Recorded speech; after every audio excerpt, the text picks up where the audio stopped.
This is how we generate 20% plus reply rates consistently. You need to do these 7 steps: preparation and research, subject line, opening hook, value proposition, call to action, signature and closing, and structure and style. There are 2 types of campaigns that work in outbound. Number 1, you have trigger-based campaigns. These target prospects experiencing a specific event that creates urgency. Funding rounds, pipeline advancement, new leadership, or lab expansion. These convert highest, but typically have smaller list sizes. Second is the Evergreen campaign. These target universal pain points that exist regardless of timing. They work for broader lists, but typically convert slightly lower. Let's consider a made-up life sciences software company. We'll call them Lab Flows with a Z. That provides research data management software for biotech companies running clinical trials. So step 1, preparation and research. Before writing a single word, you must clearly understand who you are emailing and why your message is relevant to them right now. Defining your ideal customer profile, ICP, requires clarity on industry, company size, role, seniority, and most importantly, recurring pain points. Every prospect should be researched individually to avoid generic outreach. Effective research could include reviewing recent news, LinkedIn activity, funding updates, job postings, and expansion plans. So industry-wise, we're going to be looking at biotech companies running, say, clinical trials. Let's say phase 2 and 3 to be more specific. Company size, 50 to 500 employees, and the roles we're going after, things like VP, Director of R&D, VP of Clinical Operations, Head of Data Science, Chief Scientific Officer, etc. And pain points: multi-site data coordination, protocol compliance, data integrity, cross-team collaboration. So for the trigger-based campaign, each email should be anchored to a clear trigger event that explains why. Let's consider one of the trigger events. Companies that recently closed a Series B or Series C funding round. And for the Evergreen campaign, for prospects without, say, a specific trigger, we can target universal pain points. So in this case, every biotech company running multi-site clinical trials struggles with data fragmentation. Research data lives in email threads, shared drives, different LIMS systems, and CRO portals. When it's time to compile endpoint data or prepare for an interim analysis, teams spend weeks manually reconciling everything. Step 2, the subject line. The subject line has one job: get the email open. That's it. Effective subject lines are short, typically 3 to 5 words. All lowercase works best, and most importantly, keep it relevant to the message. So the subject line for the trigger-based campaign, very simple: Series B.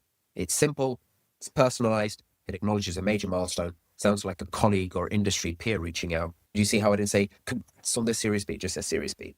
And for the Evergreen subject line, I'm just going to say multi-site data. This works because every biotech running multi-site trials deals with data coordination challenges. It's specific enough to show expertise, but broad enough to apply universally. Step 3, opening hook, the why them moment. The first sentence must be about the recipient, not the sender. Strong hooks reference something specific and recent about the prospect.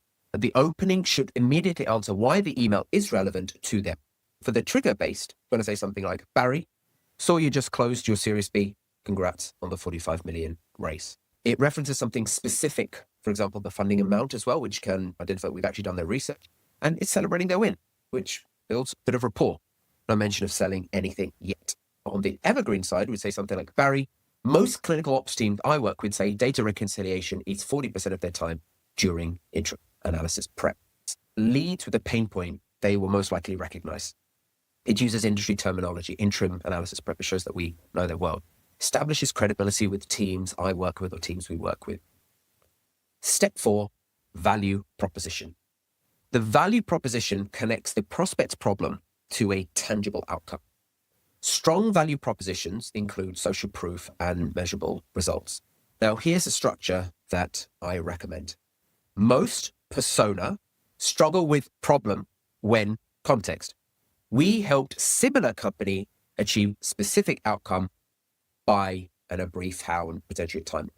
This keeps the message clear and credible. So for trigger-based value propositions, you could say something along the lines of, assuming now that you're scaling trial operations, multi-site data coordination typically becomes the bottleneck. We built a platform that keeps protocol data synchronized across sites in real time. One of our clients went from 3 weeks to 4 days for interim analysis prep. Same data quality, fraction of the manual work. It acknowledges their new context, that is, scaling with fresh capital.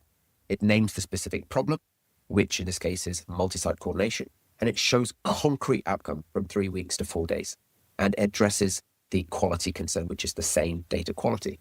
And it focuses on their pain point, reducing manual work during growth. Notice we don't say cloud-based or AI-powered. We describe outcome, not the technology.